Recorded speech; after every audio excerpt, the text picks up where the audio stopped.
How's it going, guys? My name is Parker Shepard from P-Shep Media, and welcome back to West Virginia Insider. We sit down with West Virginia business owners, or in this case, Jordan McCabe, talking about personal branding and influence and stuff like that, and get an inside look into their life and kind of their thought process behind everything. So, you want to introduce yourself? Yeah, sure. I'll run with it. First of all, thanks for having me on. I appreciate it. No problem. Like Parker said, I may not be a business owner as of now, but I'm an athlete here at WVU. I'm a junior, and I play basketball and do some other stuff in my free time. That's awesome. Yeah, so the reason I want to bring Jordan on was kind of talk about like personal branding and talk about this thing that is very prominent in today's world, which is influencers and stuff like that, and talk about how kind of influencers are taking the platforms that they have and kind of turning it into its own type of business. So let's talk about a brief background for you. Let's talk about just like background growing up, like basketball, stuff like that. Yeah, so I was born and raised, I shouldn't say raised, I always say that because I feel like it's a cliche, but I was born in Wisconsin, small town, not a lot going on. It's not your media hub, it's not your, a lot of things moving and shaking, but I love it to death. Kaukauna, Wisconsin is where I was born and lived there for a large part of my childhood, and that's where I first picked up basketball. Family moved around a little bit, ended up going East Coast, lived in North Augusta when I was really young, lived in Northern Michigan for a while, Seattle. Seattle was kind of a breakout destination for me, in terms of basketball at least. I would do different ball handling stuff that I've been doing since I was 5 years old that my dad kind of introduced. And somehow in Seattle, news channel got a hold of it. I went on with them, showed them what I could do, had a little fun with it, thought nothing was going to come out of that. Didn't really care, to be honest, at the time.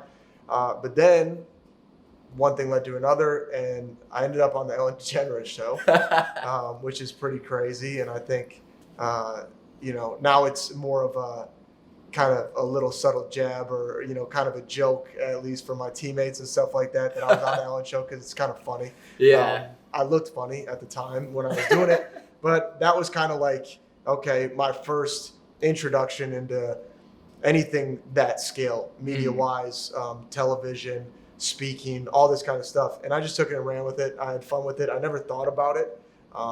In terms of branding and stuff, as we're going to get into it, it's never been a forefront, at least in terms of I'm very focused on, I want to make this my brand because I feel like it's not natural. It won't work anyways. So that's kind of my background. Anyways, everybody assumed, oh, this kid was on Ellen. He was just a little dribbler, whatever. Fought that, stereotype for a long time. It was stigma, whatever, that he wasn't a real basketball player. My goal, even, like I said, I didn't really care about the interviews, the news stuff, even Ellen. I shouldn't say that. I was very grateful to be on her show. But I wanted to play basketball at the highest level. I didn't want to entertain or just solely entertain. I wanted to play. I wanted to play in the NBA. That's always been my goal, still is to this day. And then I got, a few offers in high school, kind of narrowed it down, Minnesota, Missouri, and West Virginia. Committed when I was really young in terms of recruitment on my sophomore year. And now I'm here where I credit a lot to choosing WVU, meeting people like you and so many other great people around here who have expanded my views and my knowledge beyond the game of basketball, with media and all this kind of stuff. So this has been a really great place for me and leads us to right here. Yeah.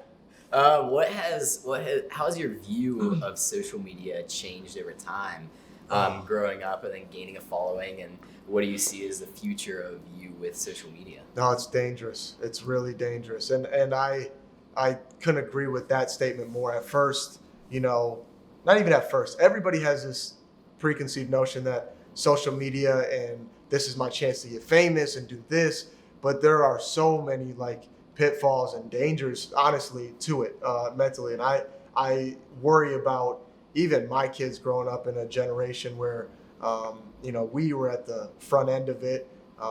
We weren't really 7, 8, 9, dealing with Instagram or, Twitter, Facebook, all this stuff, TikTok, where people can say certain things and you have to learn it. Who knows, maybe our next generation coming up will be tougher because of it, because you do have to be mentally tough. Everybody knows going on Instagram, going on Facebook, every person who sits behind a computer or has a phone can say whatever they feel. And as an athlete, my views on social media have changed because I think there's a dependency factor. People think that if I don't have a blue check, I'm not doing something right, or if I don't have this many likes, I'm going to take the post down. Somebody told me that I think it was earlier today in the morning. They were like, "Yeah, I know this girl. I just met her. She's kind of this and that, but one red flag was that if she doesn't get X amount of likes in a certain amount of time, she takes the post down." I'm just like, man, where are we headed? There's so many people that are like that. It's worrisome, but on the flip side, there's so much good to it too.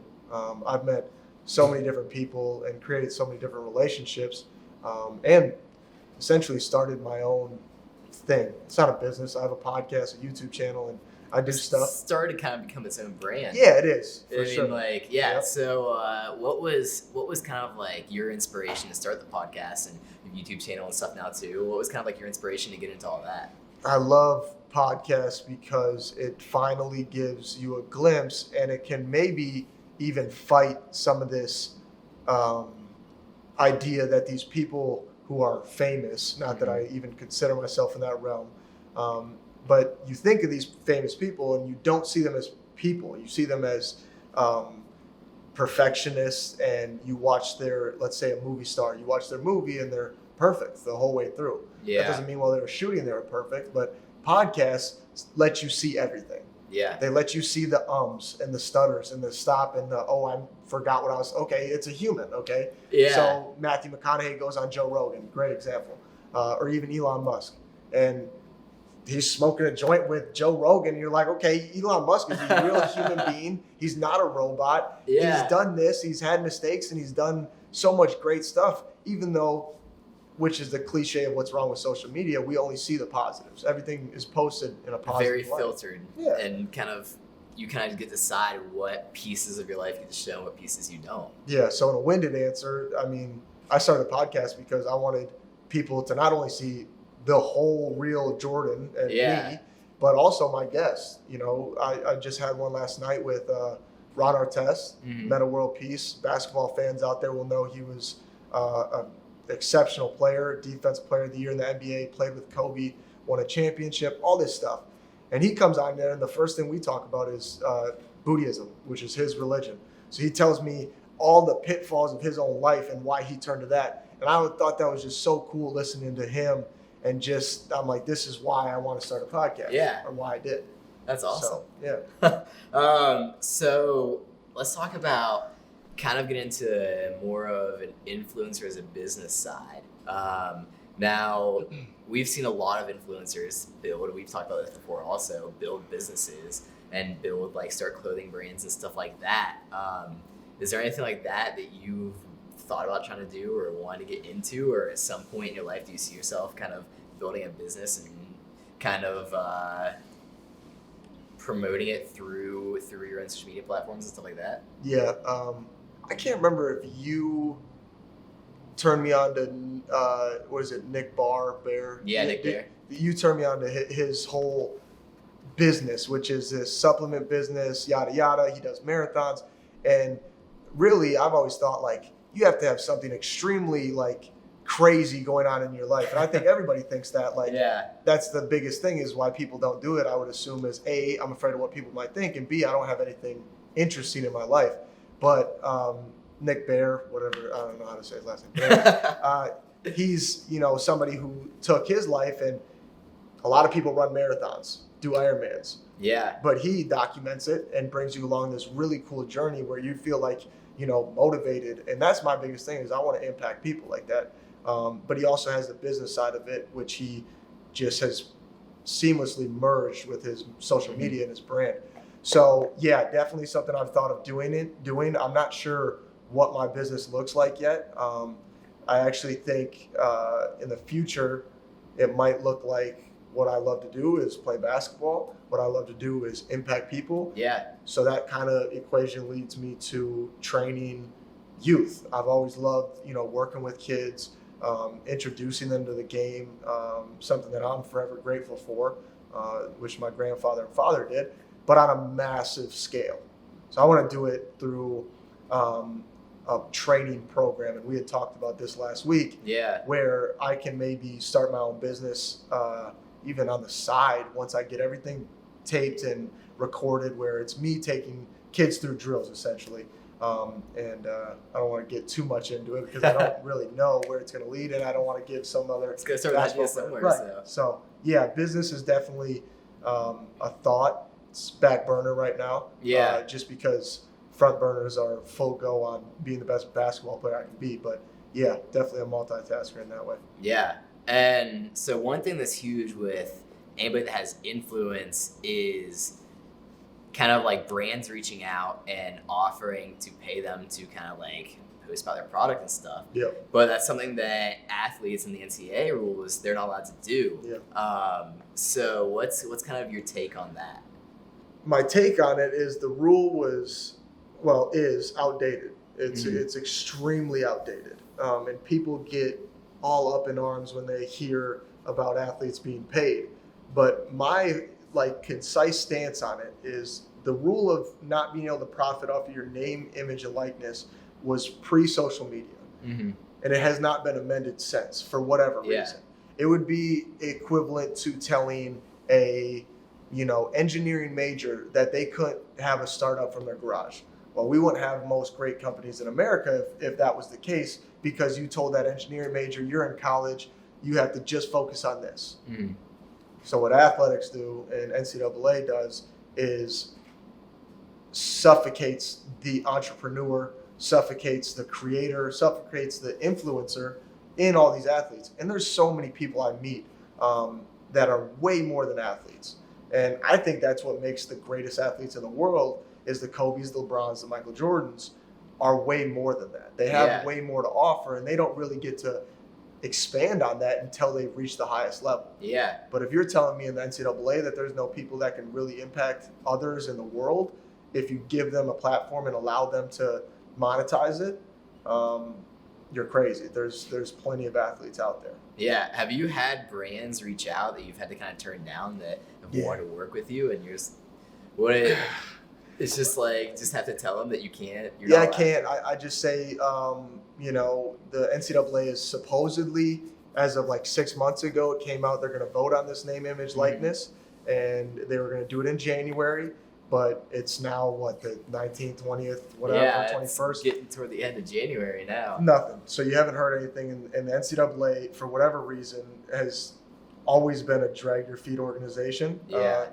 Don't get me wrong, I'm bashing the NCAA, but I love them. They're my boss, per se. It's who I work for, and I'm happy to do it, paying for my education. But there's certain things that need to be changed. Yeah. So, brands will reach out, and I'll be like, I can't do that just because there's a transaction involved. And I also don't want to do a whole lot of stuff just pro bono at this point, because your brand is, set in terms of what you set it at. Yeah. So doing stuff for free right now for certain brands wouldn't look great when, monetization does open up, and now I have to charge people who are like, well, you did this, for free for them. So puts athletes in a little bit of a bind. Is the monetization that important? No. I mean, money's not crazy, in terms of what you're going to really generate, at least even right away. And it shouldn't be the leading or driving factor in it. So it's a balance. Yeah. I definitely think I think that rule definitely needs to be kind of evaluated and changed, because I mean it's social media is a completely different game compared to what it used to be. I mean, you built your image before you even got to college, so it's like why would you not be able to kind of profit off that if you choose to do that and profit off your own image? Right. Even though, because it's not even like the college institution gave you your brand image. It's like you can build it yourself. Right. Yeah. So I think that's definitely something that needs to be reevaluated and looked at closer. And I think it will. I just don't know when. I think I am passive to say, or at least reserved to say, that it will be done before I leave college. So will it make much of a difference? No. But if there are any athletes out there and they're like, well, I want to do this, but I can't make money off it, you already answered your question. You want to do it, so do it. My YouTube channel, my socials and stuff are something that I enjoy doing. It's created at least some positive impact. Yeah. There's some, backlash and, trolls and all that. That's comes with the territory, first of all. Yeah. But do it without the idea that you're going to make $1 billion off this. Yeah. Because at the end of the day, that's not why you wanted to start in the first place. Your priorities have to be straight. Yeah, and I like your motivation behind wanting to start the course and stuff like that, and just wanting to help people. And same with YouTube, you're talking about like that, just being able to help people and entertain people and stuff like that. And I think keeping those motives throughout the whole process will not only help you be more successful, but also we put out better content just because you're doing what you love and not just doing it for money. Yeah. And we talked about on my last podcast episode, like, you have to do what you love to truly be happy in life, no matter what. I mean, it's like if you work in a job that you hate and it's just like, yeah, even if you're making good money, like there's going to be a point where you're just like, man, I hate doing this. I hate my life. So it's like doing something that you love and continue to do it and finding a way to make money while doing it. I mean, that's all you can ask for in life.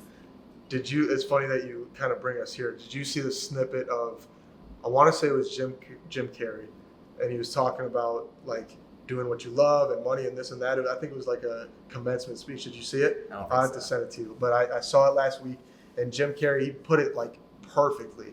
And before I even tell you what it is, early in my college career, at least on the court, and this, what happens on the court for me goes into my entire life.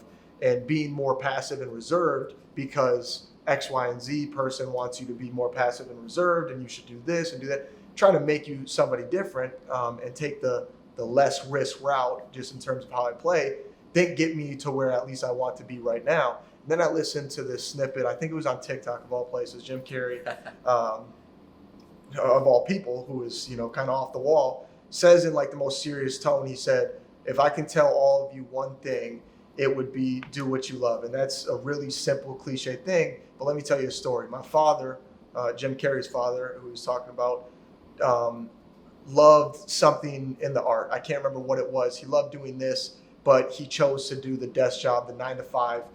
It was supposed to be more safe. He needed to provide for his family. So that's what he did. Well, it turns out he gets laid off X number of years later and now has nothing.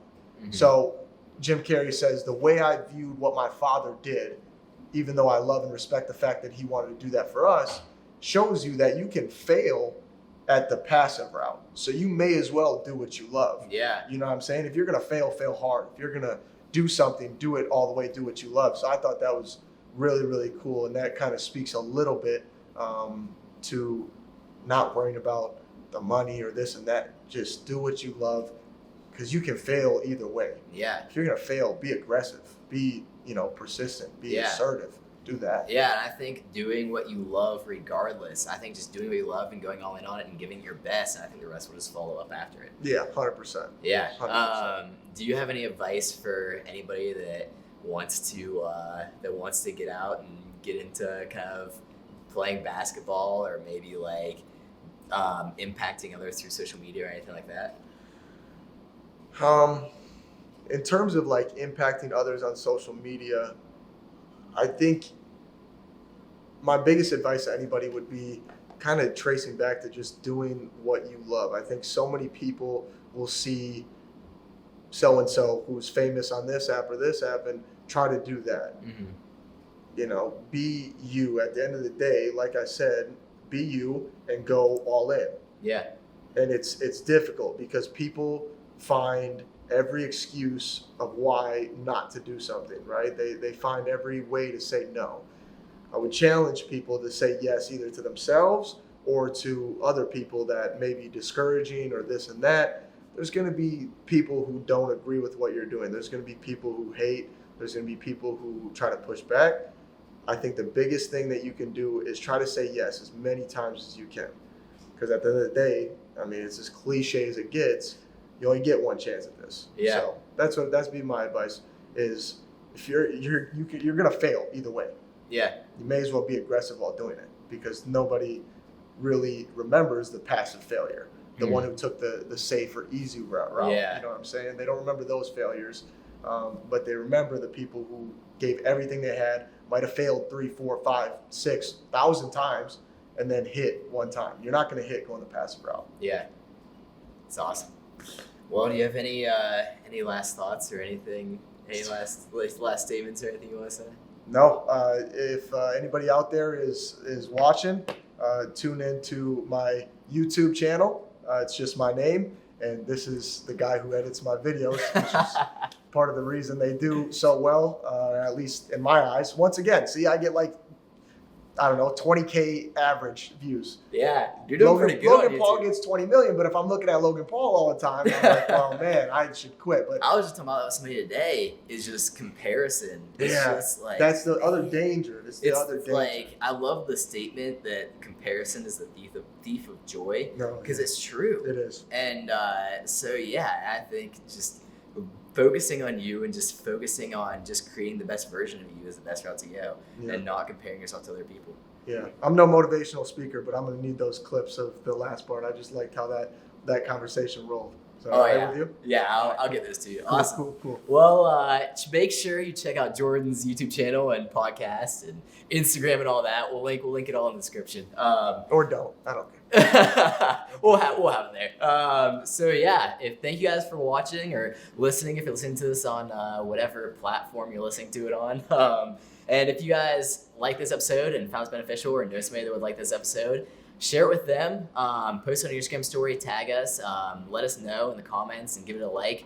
And tune in next week for the next episode. This was West Virginia Insider, and we look forward to seeing you guys next time.